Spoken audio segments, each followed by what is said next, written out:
Get ready to take a journey with us into the past, to season 1 when we interviewed Rochelle, whose dreams put her like a fly on the wall to see into an old friend's life. For 3 years running, she dreamed time after time about events in his life, and it's one of the more remarkable stories we've ever heard, and we've heard many of them. Rochelle also shared with us her dream about meeting the spirit of a beloved grandfather figure in her life as he was passing on, and a dream that predicted the death of an acquaintance. We've put out many episodes since then, but this one deserves more attention, so we're reaching into the archives to bring this one back to you. This is the episode where my co-host Steve really grew into his own as a composer of the custom music for all our episodes, and it's where he brought together his love of dreaming and of music. This is an opportunity to tell you real quick that Steve and I are putting together an online learning platform.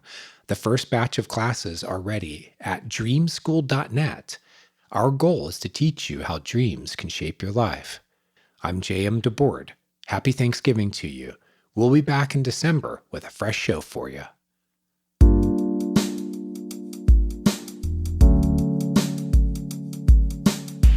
Our modern Western culture places little to no value on the power of our nightly dreams to inspire, shift, and reorganize our lives.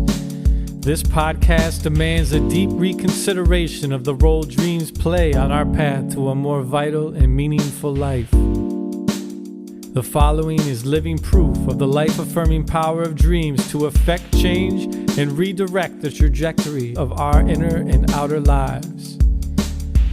These are the dreams that shape us.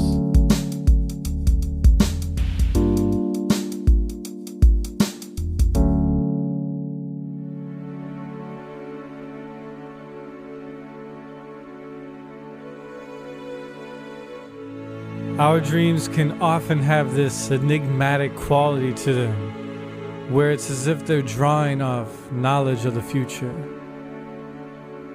And we've seen this in several of the episodes we've already released, most notably our conversation with Linda. And the more you remember and understand your dreams, the more readily visible this element becomes, to the point that it's not just a possibility that they're peering into the future, but that there is literally no way they are not. Today, however, we get a very unique glimpse, not into the future life of our dreamer, but the future life of a beloved friend that she had lost contact with for the last 10 or so years. And these dreams relayed very intimate detail about this man's life. Information so precise in some cases that there would be little, if no room to refute that the dreams were tapping into some kind of reservoir of knowledge of this man's future. So this conversation goes far beyond the glimpses of the future that I have personally caught sight of within my own dreams. It's a very unique example of just how wild, mysterious, and unexplainable dreams can be. And having had this experience and learning how many of their predictions have come true has drastically reshaped Rochelle's life and her understanding of what's possible. And we think the same will happen for you. Enjoy. Let's begin with the dreams that you had about your old friend. It was someone that you hadn't seen in a decade. You had once been very close, had even considered moving to the same city with each other. You were friends, but you didn't actually live in the same town, but you were basically talking every night on the phone. You were having these very in-depth heart-to-heart conversations. You were making plans for the future that never quite panned out. So you don't see him for 10 years, and then you start dreaming about him in a way that shows you what is going on in his life. So let's begin with those dreams, and then we can get into how you were able to confirm that they were accurately showing you, like a fly on the wall, what was happening in his life. Yeah. So it started with he was getting married. That was where it began. And I'm sure that was that there was a dream that led to me having that thought, but I don't remember that. I just know I woke up and that was the thought in my mind, was that he was getting married. And uh, it was very loud in my mind. It was the strongest feeling maybe ever, you know? Yeah. And so it really had my attention, and it just kind of wouldn't go away for a couple of weeks. I was pretty alarmed by that, because I don't know anything, you know? So I just, I didn't know what he was up to. He could have been married already for several years, or single. I had no clue, you know, what was really true. Just that I was feeling this way. And I tried to check up the only way you can these days, right? Which was Facebook. And his Facebook page was pretty private. You could see occasional pictures, and that was it. They were, you know, usually posted like months apart. So there was nothing I could figure out there on that topic.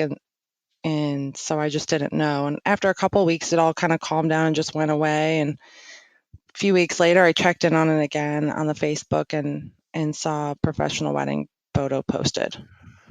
So you have the dream and it gives you this deep sense, hey, my old friend's going to get married. You check up on things and you don't see anything on Facebook, and you go, okay, and come back a couple weeks later, and sure enough, he had gotten married. Did you see any possibility for kind of personal symbolism in the dream, or that there was something maybe more related to you? No, nothing. Because I just woke up with it and I didn't remember. I didn't, you know, if I assumed there must have been a dream on that one. I just didn't recall. On subsequent dreams, no, they were. God, I don't know how to describe that. No, they were hard to remember. So what these dreams a lot of the times would be like, this was really, really typical. There was sort of a format that most of them followed, which was that I would, wherever the dream was happening, I would feel very strongly like I was pulled there, abruptly. And I always had that sense. And then we would usually talk, mostly he would talk a lot. He would talk a lot. And when I would wake up, I would have no memory of what he said most of the time. But I would have some new sense of things. His daughter's, his wife is pregnant, and she's going to have a girl. You know, that was a big one. And that's exactly how it went. You know, I mean, it was, well, okay, so the symbolism, actually, now that you mention that, that's interesting. So like that dream, for example, I dreamt that I was at a hotel on vacation. I had just arrived there, and he showed up and grabbed me and ran me outside, grabbed my hand and like, let's go, ran.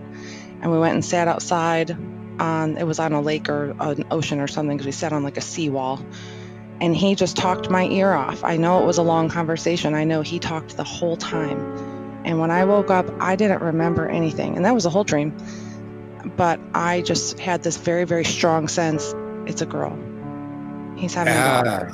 Yeah. And you find out later that he really did have He sure did. a girl. Yeah. Okay. So, you know, you had a 50% chance there. Now, we've already talked about this in the YouTube interview, and I kind of gave you, or I ran you through this sort of question and answer process, and we determined that you really were dreaming about what was happening in his life. Oh, yeah. There are other dreams that we're going to go over later, but this is for the benefit of listeners who I know the first thing you think, because we're trained to be skeptics, is you go, oh, well, you dreamed that an old friend was going to get married. Well, you know, people get married all the time. Okay, so that's, you know, it could be something that's personal in the dream, that's, you know, that's showing itself through symbolism, and then you equated it with what was happening in your friend, and he just coincidentally happened to get married soon after you had the dream.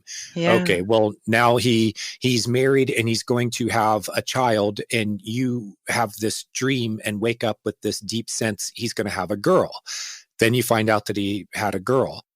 Wasn't there something where you knew her name? Yeah. So you even knew what he was going to name his child, and that turned out to be accurate too. So the dreams, plural, are feeding you this information, and time and again, it is turning out to be accurate. Yeah. As you were going through this, Rochelle, Are you also going through that same process of testing whether or not the dreams are accurate? I mean, there must come a point when this gets to be kind of mind blowing, when one dream after another is accurately giving you details about a friend you haven't seen in a decade, and you can't even really get on his Facebook page. Yes.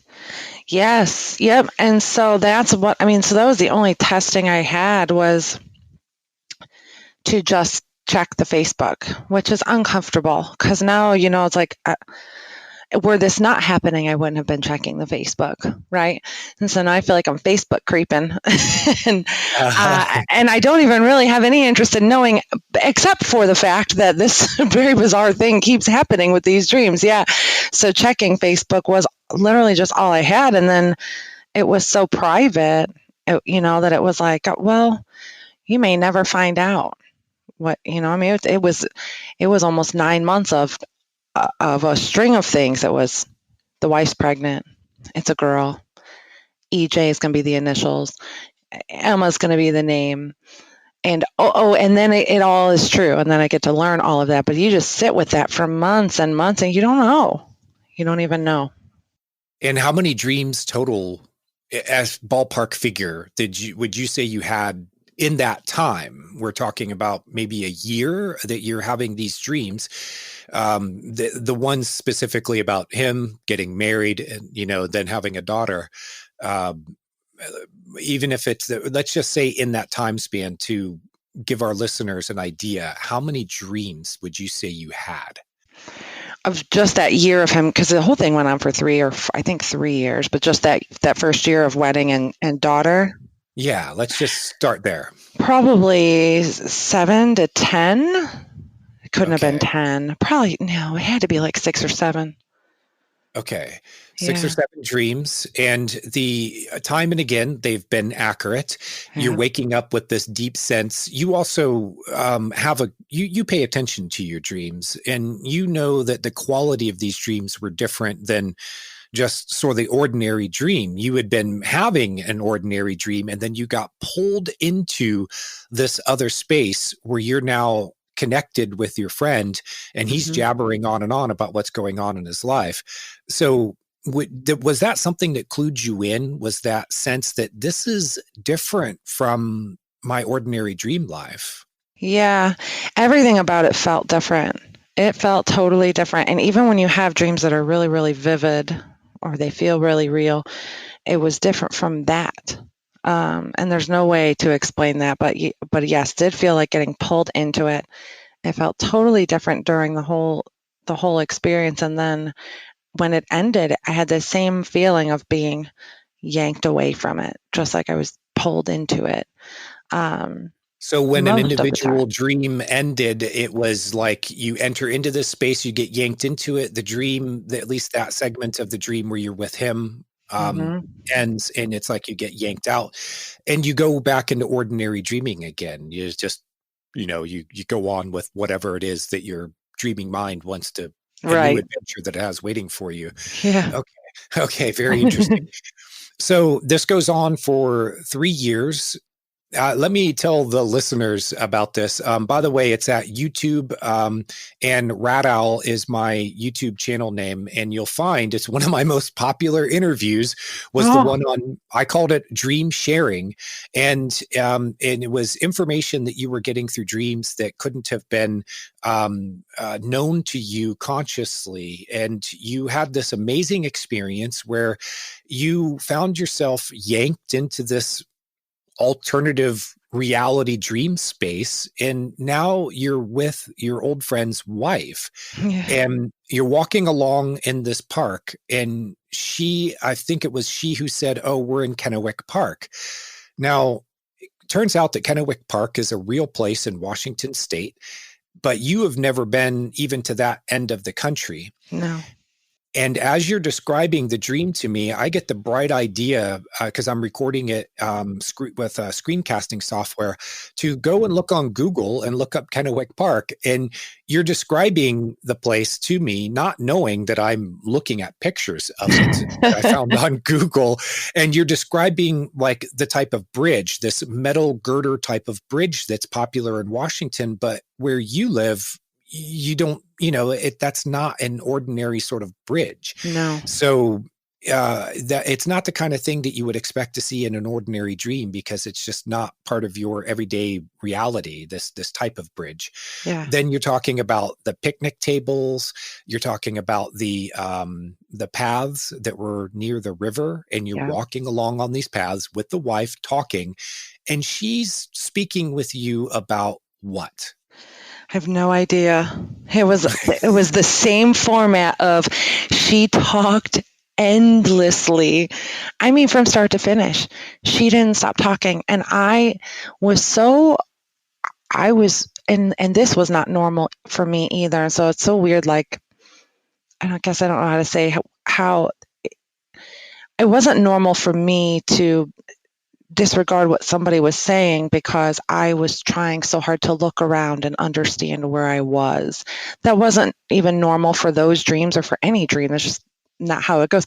But this time that's what happened,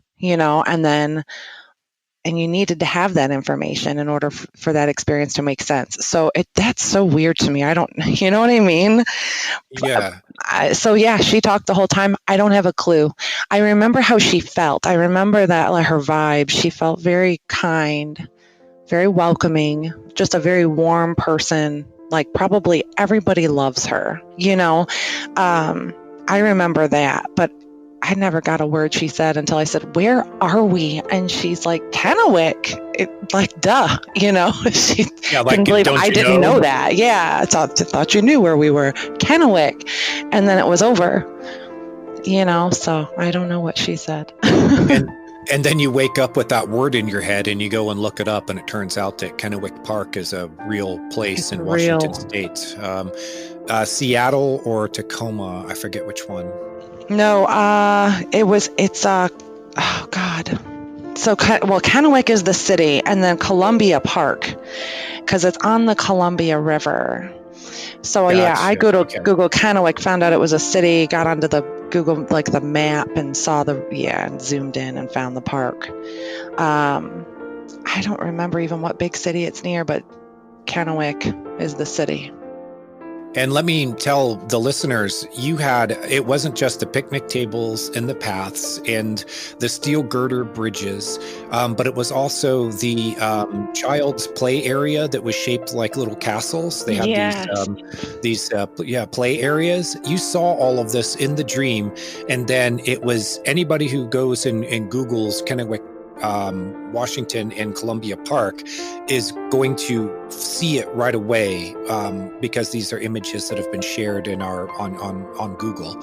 So you had this amazing confirmation that the space that you were in with his wife was as if you two were really walking along in this park, a park that you had never been to nor heard of. Yeah. Now, do you have a sense of why you were there?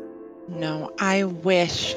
If I could talk to them, either of them, and ask one, and I could only ask one question, it would be like, what does this place mean to you guys? Because that was the only thing I could get, but that's just a guess. It must mean something to them, maybe her, but no sense of why her, why there. I have no idea what that was. And you didn't get any ill vibes off of her, because you weren't exactly like the ex-girlfriend or anything, but you and him at one point kind of talked about maybe there's a future for us together. You were you were very good friends, and you were friends who were maybe trying to make the romance happen, and it didn't quite work out.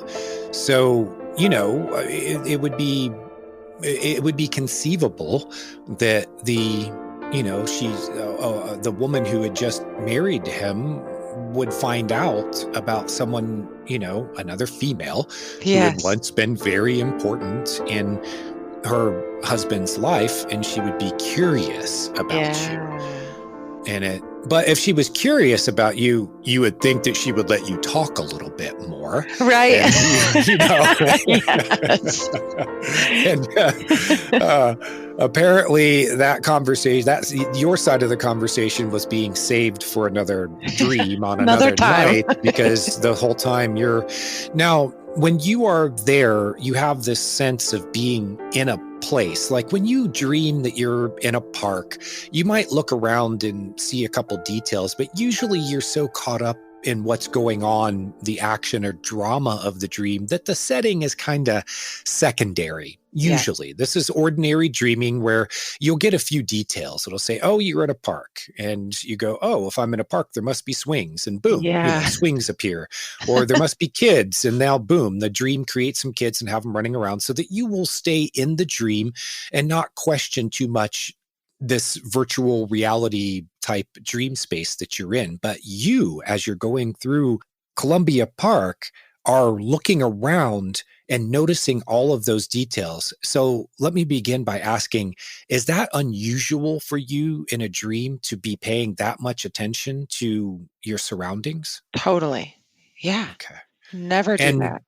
did you have a sense of why? Was it because of the newness of the place, or was it because of the unusual sense of being in a physical location in the dream? It was that it was with her. I was with her, and it was the combination of things. It was that I had been pulled into that space, right? That feeling again. And so we were walking around, and I just kept going, where are we? And I'm just looking around trying to figure out where I was. I think mainly because I felt like I had been pulled into that place forcibly, like normal, but I always felt like that, and I didn't always look around and try to figure it out. This was the only time that I did. But I Right. So feel it's the like that type of was why. dream where you're feeling more lucid. It sounds like you were more aware while you're in that dream state. You've had, you know what a lucid dream is, I right? Where do. you're, Yeah. and so you're not quite, it doesn't sound like you're in full control, full lucidity, but it sounds like you're at a higher level of lucidity than an ordinary dream, enough so that these more rational thought processes come in. Because usually we don't question much about where we are in a Yeah. dream, but you were aware enough to go, I don't know where we are. Yeah. And so you're looking around maybe for landmarks. You're trying to get a sense of, where am I? And Yeah. how in the world did I get here? Yes. Okay. But what we can't figure out exactly is why you were there with her having that experience. We never quite put our finger on identifying why you were there. And No. okay. And I know that, so where they live in Canada, it's awfully close. You could conceivably go to Washington State, at least, and hang out for the day, and I'm sure that people do all the time. So that's why the only thing I could come up with is maybe that's a place that means something to her, but I'll never know. Okay. Interesting hypothesis. Yeah, it must have. She knew, because she says in the dream, "Oh, we're at Kennewick," Yeah. and so she knows the name of the town in the dream. And our hypothesis was that, or is that, you were in a shared dream space. That there was some essence of her that was there with some essence of you in a shared dream space, Hmm. because it felt more real than real, that you felt her there. You had this sense of this person, like, who she is. Yeah. Like, oh, I'm here with my, I'm here with my old friend's new wife. Yeah. You'd maybe seen pictures of her, but when you'd never met her in person, you No. hadn't like memorized her face or anything. So when you appear in the dream and you know who she is, you have a sense of her personality, her character, her heart. And this is all happening as you're dreaming. So that's why we said, well, this is not an ordinary sort of dream space. It really seemed like you two were in a shared space. But of course, we can only hypothesize because we couldn't exactly call her up and say, hey, Yeah. you know, do you Yeah. remember dreaming with Rochelle the other night? You know, Right. she'd be like, what are you doing? Stalking me? Yes, I was dreaming about her. Ooh, you know, yeah. I mean, this can really, these kinds of things can really freak people out because most people don't know that such a thing is even possible, Yeah. that you can have shared dream spaces, and you can identify these dreams by the different energy and feel and the vividness of them, compared to ordinary dreaming.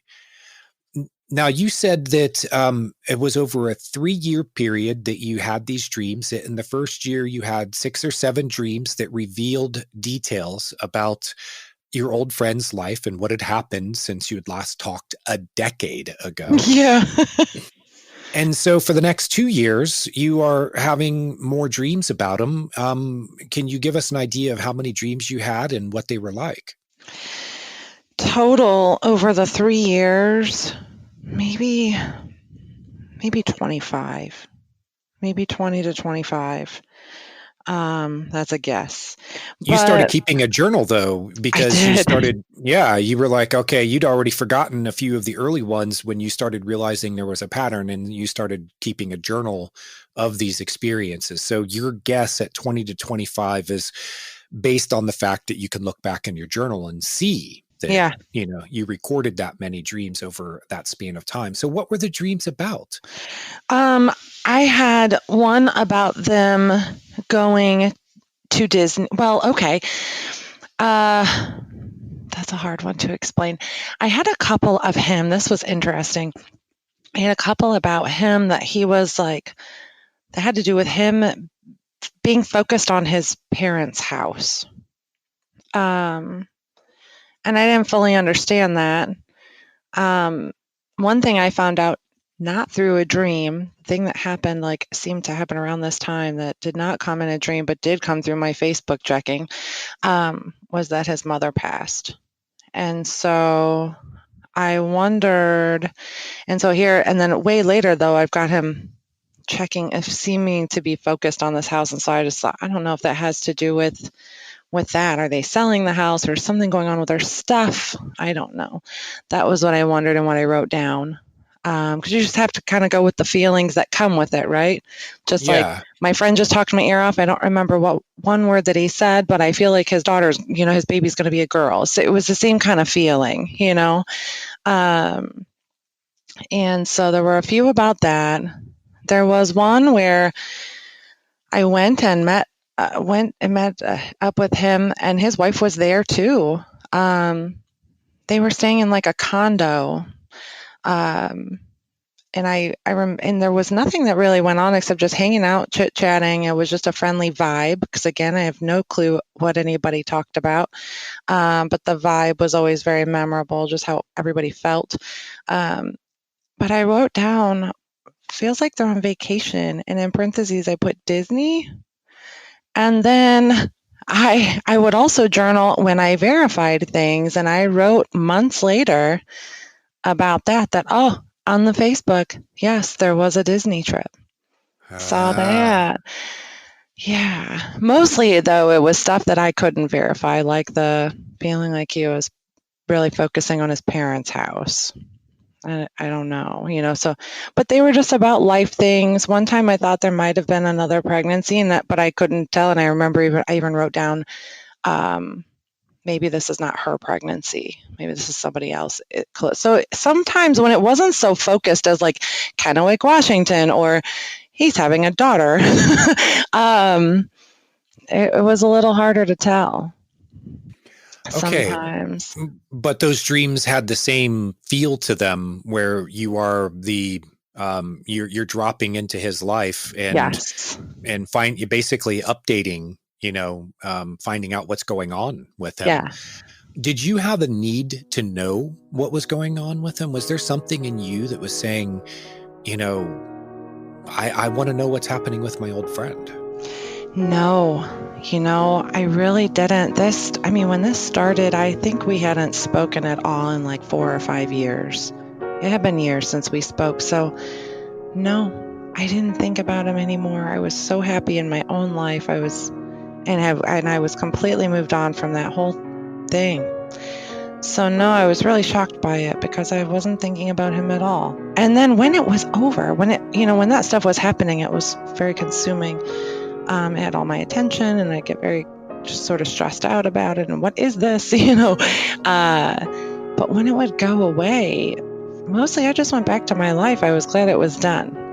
So even then, even in between, like one dream to the next, I didn't feel like I really want to know what's going on in his life. If I thought about it at all, I'd go, I really want to know how to make this go away. I didn't like it. It was very intense and unnerving because there's nowhere to go to figure out what's happening to you. There's nobody you can ask. Yeah.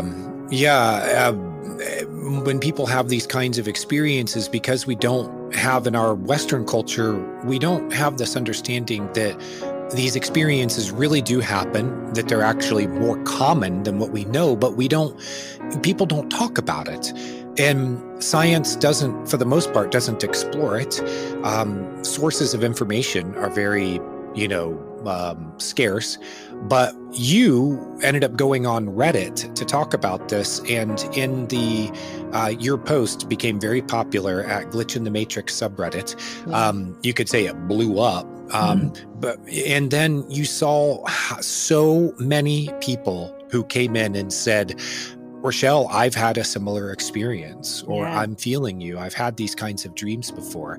They even shared their feelings about that, not knowing where to turn, not knowing where to get information, it's something to frame your experience and better understand it and why you were having it, which we still don't know exactly why you had these experiences. You just connected with an old friend, for about 3 years, not only him, but his wife and his child, saw intimate details of his life.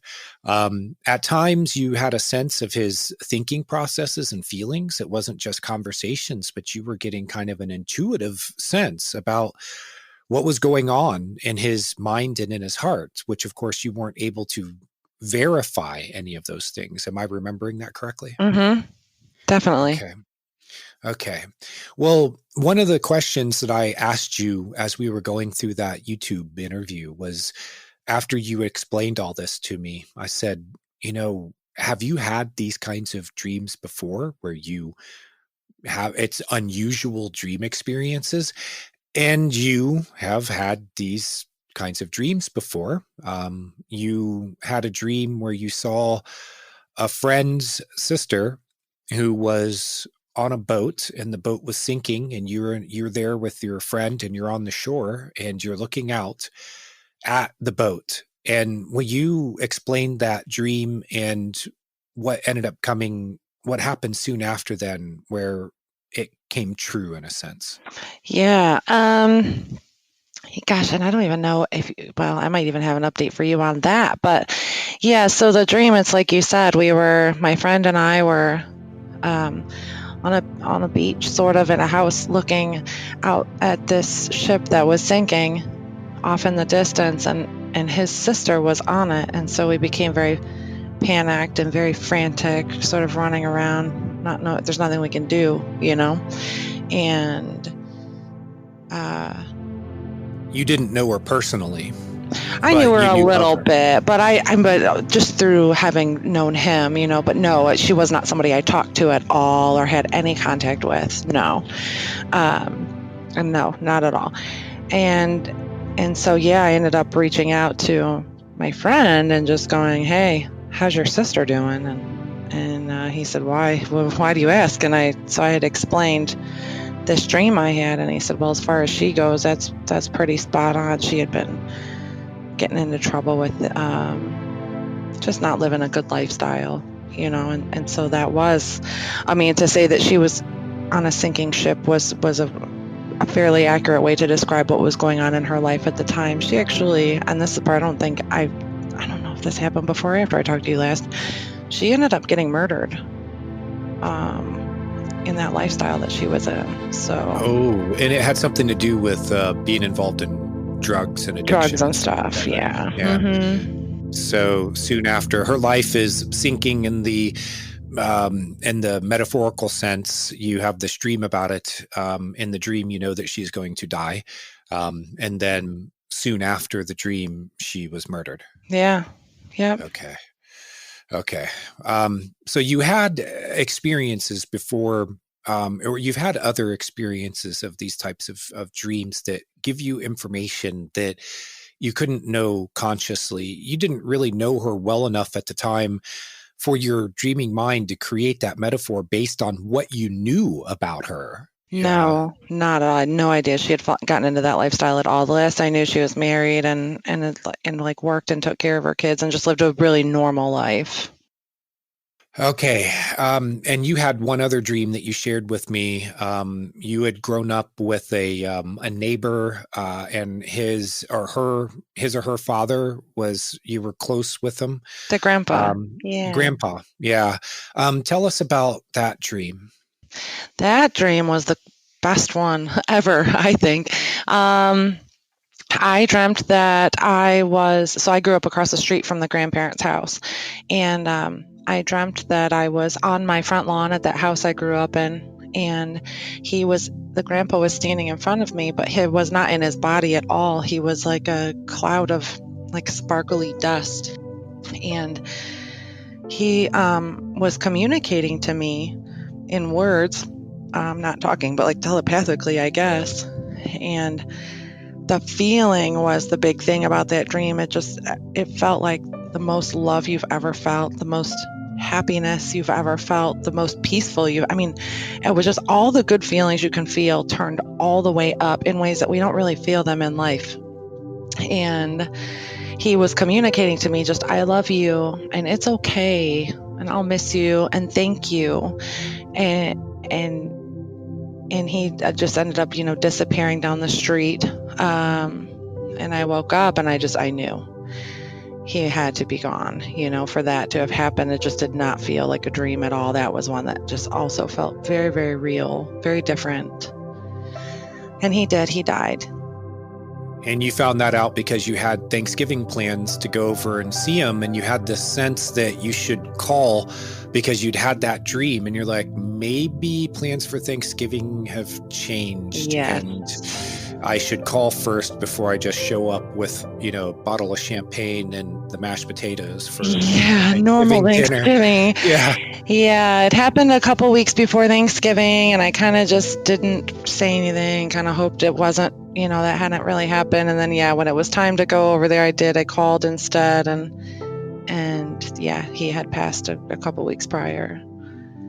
Yeah. So would you say that it's fair to say that there's a before and after you had these experiences? There was the Rochelle who was going about her life, understanding that the world operates a certain way, under certain rules. And one of those rules is that you can't have dreams that come true in this super accurate sort of way.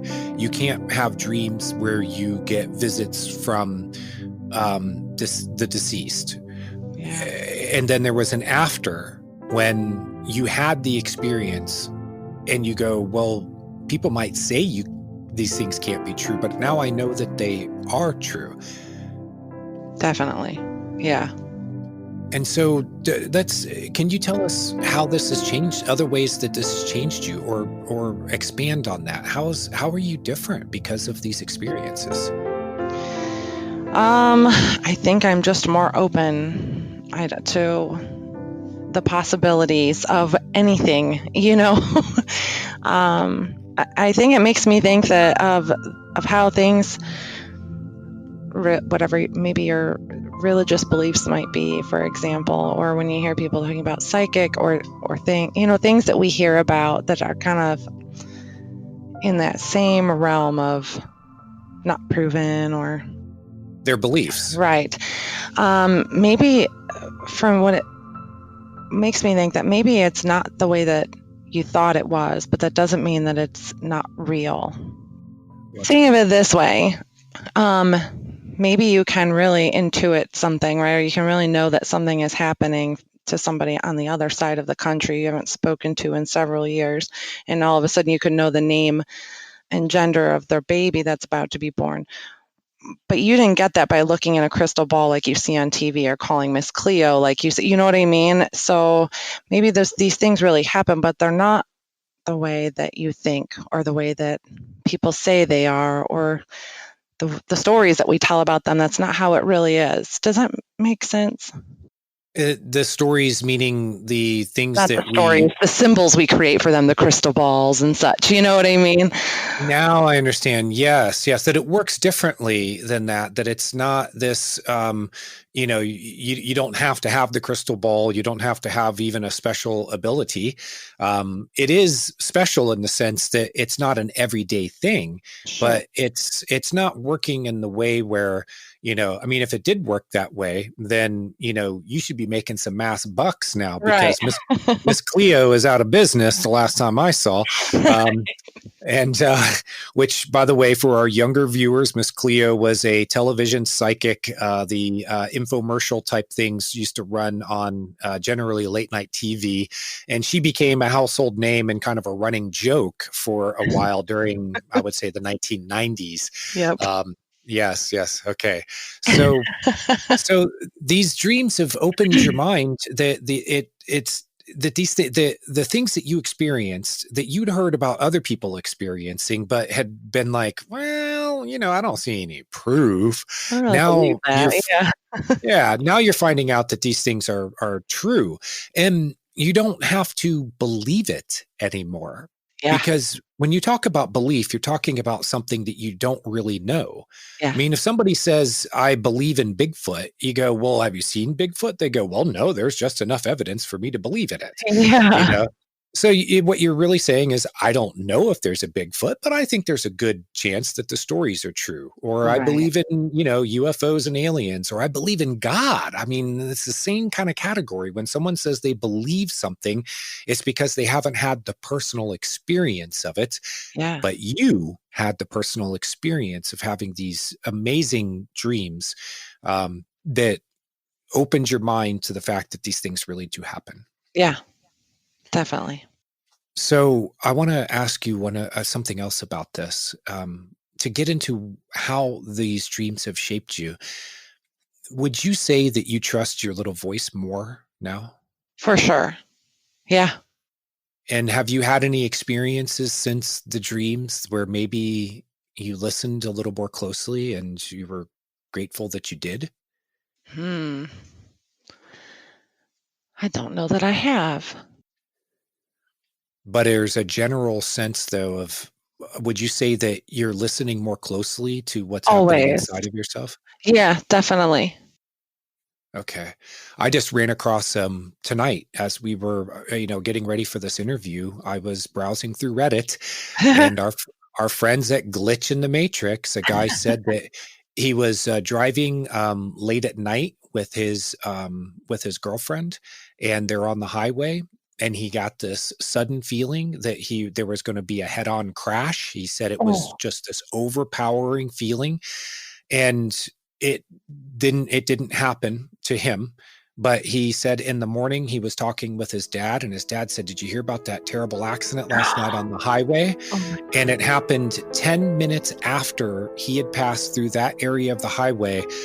There was a wrong way driver, head-on crash, massive, crash and fatalities.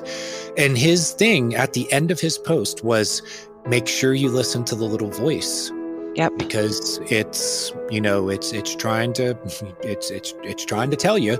And there are a lot of people who think that the little voice is just superstition.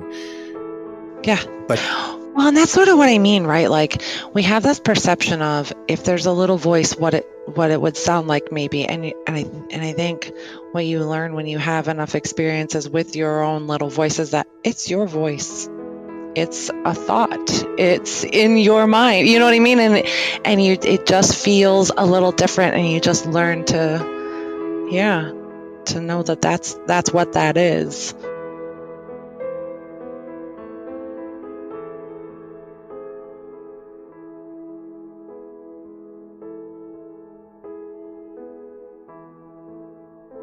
So you're trusting the little voice more now, and you're more focused on hearing it, a lot of times we can live our lives in such ways where we're so busy or distracted that even hearing the little voice is a challenge or more, because it's just not part of the conversation. Yes. You don't have ears for it. You're not tuned into it. You don't recognize the value of listening to it. So would you say that you're more tuned into the source inside of you for the voice?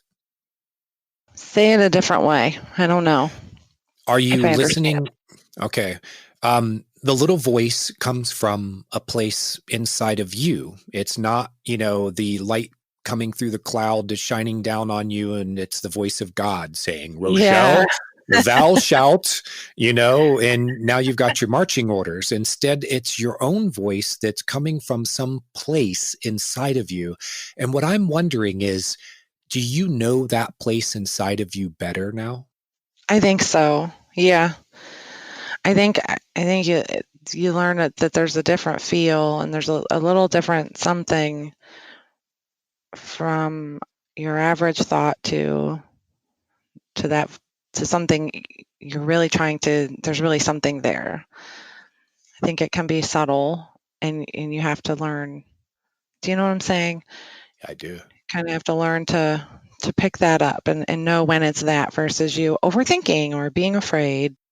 Yes. And so when you mentioned being afraid, we are living in these times. We're in 2020, and we were joking before going on the air that the last time we talked was 2019. And boy, were things different, and there is this pervasive atmosphere of fear. And I'm wondering, did that experience with the grandfather figure and seeing him as the sparkly light and Mhm. feeling him and knowing in your heart that he was going on to a place where there is no fear, has that affected you? Yeah, yeah, it has. That r that removed that well, what you said about when you don't have to believe because you know, that's what that did for me. So it took away any fear you might have had or uncertainty about what comes next for you Doubt. you Yeah, for sure. after you leave this life. Yep. Okay. Wow. Well, what I had was one more question, and this is the open-ended one, is there's, that we would like to talk about the ways that our dreams can shape us. And you've been shaped in many ways by these experiences that you had in your dreams. They've let you know that there really is something coming next for you after you leave this world, that you can have dreams that where the little voice can give you warnings about things, and it's wise to heed that you can have dreams of shared dream environments. Is there anything else from these experiences that you would like to share your perspective on them with the listeners? Hmm, not really. I just feel like the main thing I've learned from it is that our connections are more than we think they are.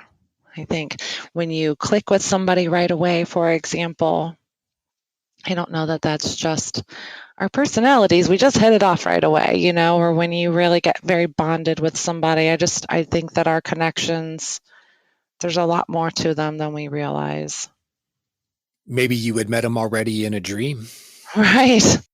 And so that's when you connect and click with them, you meet this person you think you're meeting for the first time, but maybe you've actually met them before in a dream. And I mean, considering that most dreams are unremembered, most people Yeah, forget, most dream content, even for people with good good memory for dreams.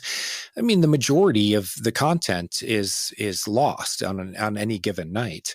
true. Um, and so it's very possible that the people that you're encountering, new people in your life, and you click with them is because you've already clicked with them in the dream space. Right. Yep. Very interesting. Very Could be, interesting. or whatever energy can connect you. I always thought about that when I with the friend in Canada. Um, I always wondered about energies and how we were connected. What that allowed that. I don't know why. That's just always what I thought when you're trying to figure out the answer, like what is happening here. Um, and that's what I came up with was how are we connected? And I always wonder about that now is our energies connecting, are our souls? Is there some soul level, something there? I don't know. I don't know what happens between us that we can't see, but I do feel like there's something. Well, I think we're on the verge of having a better idea of this. There's ideas emerging from science.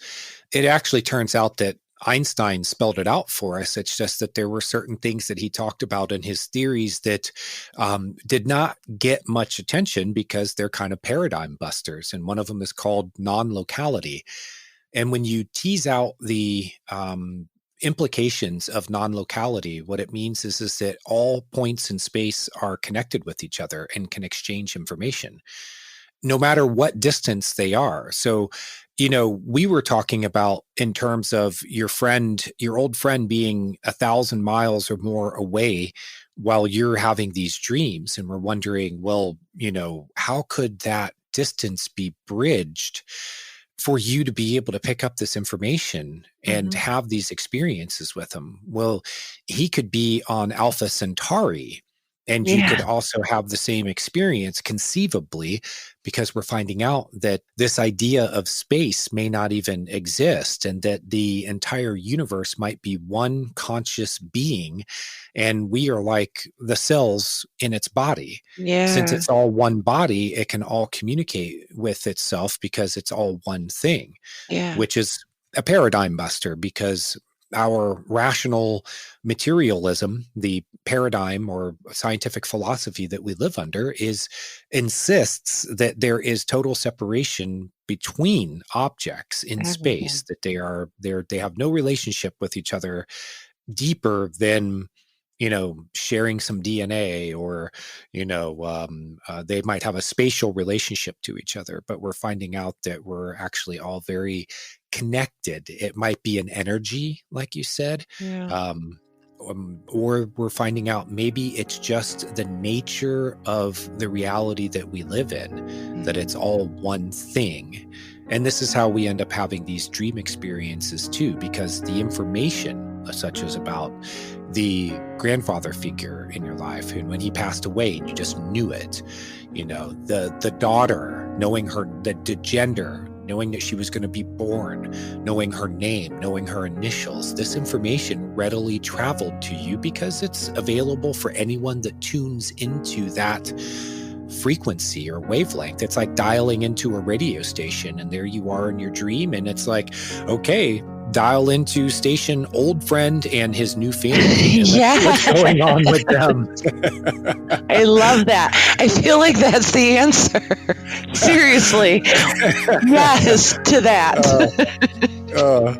Well, that's my sense after all these years of having these experiences, talking with people like you about their experiences, and then getting curious about, well, is there something in our science, that in our theories, our concepts, that could explain this? And non-locality is the best explanation that I've found for it. And I do hope that we're on the right track with that, because if we come up with a consensus on this, if there's a way that we can get the science to really open its eyes and accept this as a real phenomena, then life changes at that moment. Our whole conception of the world and ourselves, it all changes. Wow. Rochelle, this has been wonderful. Thank you so much. It's so great to catch up with you, and to be able to bring you into this new thing that we're doing with the Dreams That Shape Us podcast.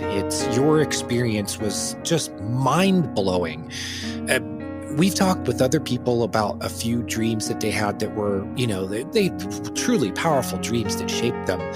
You had this experience over the span of years. And you can look back and see this retrospective, that there was this before and after, and there was a Rochelle that believed and thought a certain way before, and now she knows.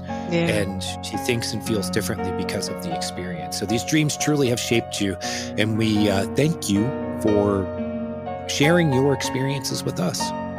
Thank you for having me. I appreciate it.